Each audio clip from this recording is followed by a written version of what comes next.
Assalamualaikum warahmatullahi wabarakatuh. Jumpa lagi dengan saya Septo Mulyono, masih di channel Ruang Belajar bareng Septo Mulyono. Bimline belajar dimanapun dan kapanpun ya. Ini untuk rekan-rekan guru ya. Kali ini kita akan mencoba belajar dan terus belajar, yaitu tentang struktur kurikulum merdeka. Baik, dukung terus channel kami ya. Dengan subscribe, like, share, komentar ya. Komentar terutama ini ya, karena kita masih belajar ya, saling memberi masukan ataupun bertanya, nanti kalau saya mampu akan saya jawab. Baik ya, untuk rekan-rekan guru, saling berbagi ilmu tentang struktur baru kita ini, yaitu struktur kurikulum merdeka. Terutama kita akan bahasnya untuk sekolah dasar atau madrasah ibtidaiyah. Cekidot, sekarang kita langsung ke struktur ya. Baik ya, ini berdasarkan dasar-dasar hukum kurikulum ya, yaitu struktur kurikulum pada pendidikan dasar dan pendidikan menengah. Ini untuk SD dan menengah, berarti SD dan SMP ya, bahkan SMA ya. Dibagi menjadi dua kegiatan utama, yaitu pembelajaran intrakurikuler dan proyek penguatan profil pelajar Pancasila. Ini agak membedakan, nanti ada profil pelajar Pancasila. Kegiatan pembelajaran intrakurikuler untuk setiap mata pelajaran mengacu pada capaian pembelajaran. Kegiatan proyek penguatan profil pelajar Pancasila ditunjukkan untuk memperkuat upaya pencapaian profil pelajar Pancasila mengacu pada standar kompetensi lulusan. Nah, jadi untuk intrakurikuler mapel itu ada capaian pembelajaran. Kalau yang untuk profil pelajar Pancasila mengacu pada standar kelulusan kompetensi lulusan. Kemudian pemerintah mengatur beban belajar untuk setiap muatan atau mata pelajaran dalam jam pelajaran per tahun. Satuan pendidikan mengatur alokasi waktu setiap minggunya secara fleksibel dalam 1 tahun ajaran. Nah, ini bedanya lagi kurikulum kita yang baru ini Merdeka. Jadi oleh pemerintah sudah ditetapkan beban belajar mata pelajaran setiap tahun ya. Hingga pendidikan mengalokasikannya sendiri-sendiri. Melanjutkan, satuan pendidikan menambahkan muatan lokal yang ditetapkan oleh pemerintah daerah sesuai dengan karakteristik daerah. Nah, ada mulok atau muatan lokal disesuaikan karakter daerah masing-masing. Satuan pendidikan dapat menambahkan muatan tambahan sesuai karakteristik satuan pendidikan secara fleksibel melalui 3 pilihan sebagai berikut. Nah, penambahan mulok ini disesuaikan dengan karakter satuan pendidikan atau sekolah.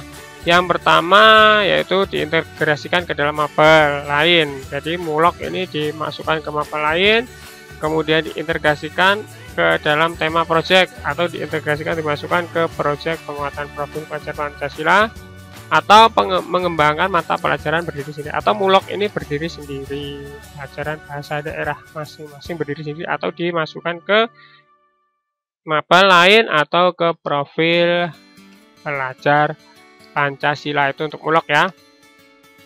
Kemudian selanjutnya, satuan pendidikan menambahkan muatan lokal yang ditetapkan oleh pemerintah daerah sesuai dengan karakteristik daerah. Oh, mohon maaf ini tadi ya. Ini sama tadi. Lanjut, kurikulum Merdeka SD dibagi menjadi 3 fase. Nah, kurikulum Merdeka SD dibagi menjadi 3 fase. Sekarang pakai fase. Kelas ada tapi tetap fase. Fase A yaitu untuk kelas 1 dan kelas 2. Fase B kelas 3 dan kelas 4, fase C kelas 5 dan kelas 6. Ini untuk tingkat SD. Nanti kalau tingkat SMP dilanjutkan aja fasenya ini ya. Fase D untuk kelas 7-8, fase E untuk kelas 9. Kita lanjutkan. Pembelajaran di SD dapat menggunakan pendekatan mata pelajaran atau tematik. Jadi boleh menggunakan mata pelajaran atau berarti boleh memilih tematik. Dengan beban belajar intrakurikuler dan proyek penguatan profil belajar Pancasila 20% per tahun. Nah, jadi profil belajar Pancasila ini 20% per tahun per mapelnya jadi ini 1 tahun itu beban belajar 20%-nya. Jadi kurang lebihnya setiap mapel ada 20% untuk profil pelajar Pancasila. Penerapan proyek penguatan profil pelajar Pancasila dilaksanakan secara fleksibel, baik muatan atau waktu pelaksanaannya. Muatan proyek harus berdasarkan capaian profil pelajar Pancasila sesuai dengan fase siswa dan tidak harus dikaitkan dengan capaian pembelajaran mata pelajaran. Nah, ini profil pelajar Pancasila dilaksanakan fleksibel, ya, baik muatan atau waktu pelaksanaannya. Jadi muatan proyek harus berdasarkan capaian profil pelajar Pancasila sesuai dengan fasenya. Capaiannya tidak berdasarkan capaian pembelajaran mapel. Jadi untuk profil pelajar Pancasila tidak berdasarkan capaian pembelajaran mapel. Jadi dia disesuaikan capaian profil pelajar Pancasila sendiri sesuai dengan fase tadi, A, apa B, apa C. Secara pengelolaan, waktu pelaksanaan proyek dapat dilakukan dengan menjumlahkan alokasi jam pelajaran proyek dari semua mapel dan jumlah total waktu pelaksanaan masing-masing proyek tidak harus sama. Nah, ini jumlahkan alokasi jam pelajaran proyek dengan menjumlahkan alokasi jam pelajaran proyek dari semua mata pelajaran dan jumlah total waktu pelaksanaan masing-masing proyek tidak harus sama. Baik, ini adalah struktur kurikulum merdeka dengan alokasi waktu mata pelajaran SD atau MI, ya. Ini untuk kelas 1. Nah, coba kita kita lihat, kita baca, kita pelajari. Nanti kalau ada yang komentar silahkan. Ini asumsi 1 tahun 36 minggu. Jadi ini sudah ditetapkan, ya. 1 tahun itu ada 36 minggu, ya. Kita lihat ini alokasi per tahun per minggu untuk intranya tadi, ya. Ini untuk alokasi proyek untuk profil pelajar Pancasila per tahunnya. Untuk pendidikan agama, baik itu agama Islam, Kristen, Katolik, Buddha, Hindu maupun Konghucu, ya, 108 untuk intrakurikuler mapelnya. Kemudian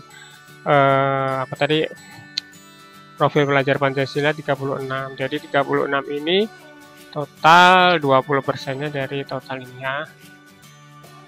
Jadi 108 total 144, ini 144 20%-nya ini.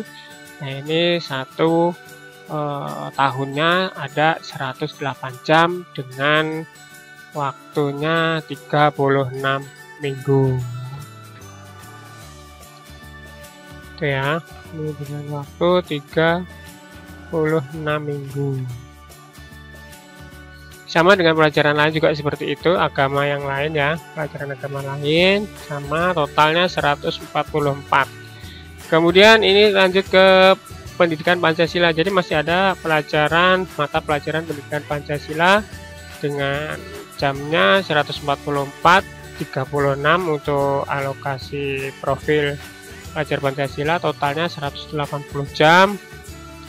Bahasa Indonesia ini, ya, 21/6 72 untuk waktunya totalnya 288. Matematika 144, 36 180. Kemudian PJOK 108 36, kemudian 144. Seni budaya 108 36 144. Bahasa Inggris 72. Ini enggak ada bahasa Inggris ini, ya, karena tambahan. Muatan lokal 72. Ada 72 totalnya, jadi total 828. Nah, total ini belum termasuk yang ini, ya. Kalau di catatannya di tanda 1 ini diikuti oleh, ya, sesuai agama. Ini sesuai agamanya masing-masing agama tadi, ya. Kemudian satu pendidikan minimal satu jenis seni musik. Nah, seni ini hanya satu aja, tidak keseluruhannya. Peserta didik memilih satu jenis seni musik.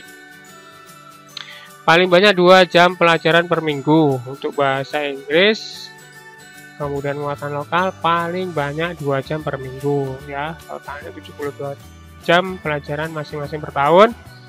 Kemudian total jam belajar tidak termasuk mata pelajaran bahasa Inggris, muatan lokal ya, mata pelajaran tambahan yang disesuaikan dengan sumber. Nah, ini sumbernya kita Kemendikbud Ristek nomor 50 tahun 2022 ya. Jadi total ini tidak termasuk ke dalam total ya.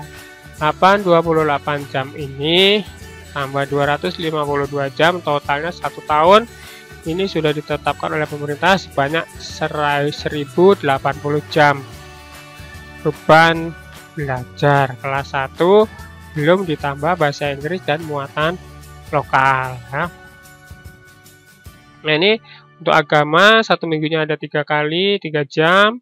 Ini sudah ada. Kemudian untuk Pancasila ada 4 jam 1 minggunya, bahasa Indonesia ada 6 jam, matematika 4 jam, BCUK 3 jam, seni 3 jam. Kalau bahasa Inggris dan muatan lokal paling banyak 2 jam dalam 1 minggunya. Ini kelas 1. Kita lihat untuk yang kelas 2 ya. Kelas 2 ini kalau alokasi sama 36 minggu. Kemudian jumlah totalnya ini berbeda ya, tadi 1080 jam, sekarang menjadi 1152 jam untuk kelas 2. Ini masih di fase A. Di sini ada perbedaan di mapel apa ini? Ya, mapel bahasa Pancasila dan bahasa Indonesia ini. Ya, bahasa Indonesia. Bahasa Indonesia ini dia 7 jam ya 1 minggunya. 252 jam, ini profilnya 72, totalnya 320. Sama matematika ini 5 jam ya, 5 jam ini ada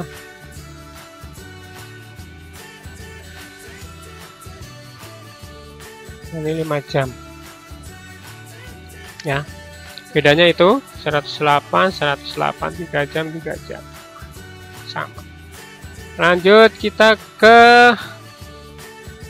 kelas 3 dan kelas 5 fase B ya. Ini untuk alokasi sama 36 minggu 1 tahunnya. Nah, ini perbedaan totalnya ada 1044 atau total 1296 jam ya. Perbedaannya masih di bahasa Indonesia ya, bahasa Indonesia, matematika, IPAS. Untuk kelas 3 ada tambahan mata pelajaran IPAS, yaitu IPA dan ilmu pengetahuan alam dan ilmu pengetahuan sosial. Ya, sama, ini memilih salah satu. Bahasa Inggris pengetahuan lokal juga maksimal 2 jam 1 minggunya. Kemudian sekarang kelas 6. Kelas 6 32 minggu. Bedanya ini kelas 6 waktunya hanya 32 minggu ya. 1 jamnya 35 menit sama 35 menit ya. Kemudian totalnya ada 1152 sama dengan di kelas 2 tadi ya, 1152, tetapi lebih sedikit lagi di pendidikan agama, ini lebih sedikit 96 jam, tetap dia dibuat 3 minggu, 3 jam 1 minggunya. Pancasila 128 jam, 4 jam 1 minggunya. Bahasa Indonesia 192, 6 jam. Matematika 160, 5 jam seminggu ya. Ini udah ada ilmu pengetahuan dan sosial ya. Ini sama seni tari, seni budaya ya. Ini memilih salah satu. Bahasa Inggrisnya ada 64 jam, 2 jam per minggunya. Nah, ini bedanya, ini lebih untuk kelas 6 karena dia mungkin waktunya nggak sama, sehingga dia lebih sedikit. Ini kalau di kurikulum sebelumnya ini guru sendiri yang menghitung ya. Jadi 1 tahun itu ada berapa minggu, tapi sekarang sudah ditetapkan lebih mudah untuk guru ya. Baik, itu saja dari saya. Septo Mulyono. masih di ruang belajar bareng Septo Mulyono. Jika ada kurang pas, kurang tidak berkenan, silahkan komentar. Kita diskusi bersama-sama ya. Masukan-masukan rekan-rekan guru masih saya terima atau saya butuhkan, saya harapkan ya. Silahkan komentar. Dan harapan saya tetap bantu dukung kami untuk tetap belajar terus ya tentang apapun itu, baik itu pendidikan dan sebagainya. Itu saja dari saya. Mohon maaf apabila ada kesalahan. Saya ucapkan terima kasih dan saya akhiri. Assalamualaikum warahmatullahi wabarakatuh.